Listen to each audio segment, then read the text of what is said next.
Hello everyone, আসসালামু আলাইকুম। দেখতে পাচ্ছেন আমার প্লেটে কিছু মাছ। এটা হচ্ছে তেলাপিয়া মাছ, বড়টা কোরাল মাছ। নিচে আরও দুটা মাছ আছে। এটা হচ্ছে দুইটা মুরগি, 3 কেজি ওজনের দুইটা ব্রয়লার মুরগি নিয়েছি। বারবিকিউ হবে।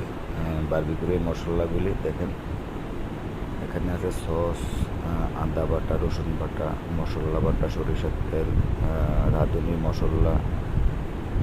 আর এই পাশে মাছগুলি আমি রেখেছি, মাখার পরে মাছগুলি এরকম হয়ে গেছে। মশলাগুলি দিয়ে মেখে এরকম সুন্দর করে সাজিয়ে রেখেছি, অনেক সুন্দর দেখায়। এখন একটু রেখে দেব, তারপরে এগুলি পরবো।